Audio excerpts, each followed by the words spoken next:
Kahit naman denied ang hiling na TRO para arestuhin si Senator Bato de la Rosa, wala pa pong kinakasang manhunt operation ang NBI. Pero handa raw silang hulihin si Senator Bato. Narito po ang report ni Camille Samonte.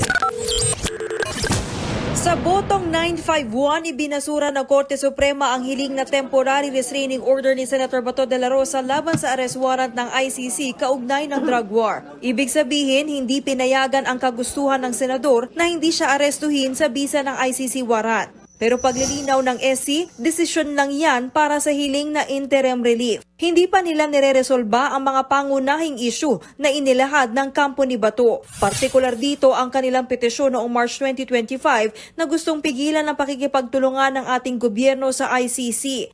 Bago ang desisyon ng SC, sumulat sa DOJ ang kampo ni Senator Bato para igiit na walang basihan para harangin at arestuhin siya sakaling lumabas siya ng bansa. Sa ngayon, nasa Immigration Lookout Bulletin Order si Bato. Mismong mga abogado ng senador ay hindi raw alam kung nasaan siya. Huling nakita si Bato palabas ang Senado noong May 14. Sa kuha ng CCTV, 2:30 a.m. makikitang dumaan papuntang parking lot si Senator Robin Padilla. Kasunod niya ang isang babaeng nakasombrero at si Senator Bato.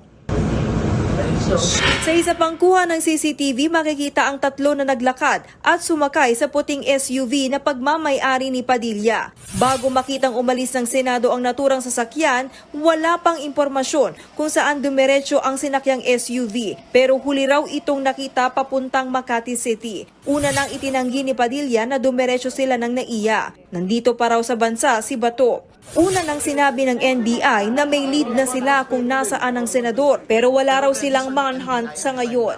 Of course, the NBI will have to study muna and see the resolution. What we can guarantee to you is that patuloy naman po na nangangalap ng information ng NBI through the directive of our director para po in the event that we will be dispatched eventually to serve the warrant at hanapin si Senator Bato, alam naman po natin kung anong gagawin. Posible rin daw na hawak ng iba pang ahensya ng gobyerno ang ICC arrest warrant kabilang ang DILG at PNP.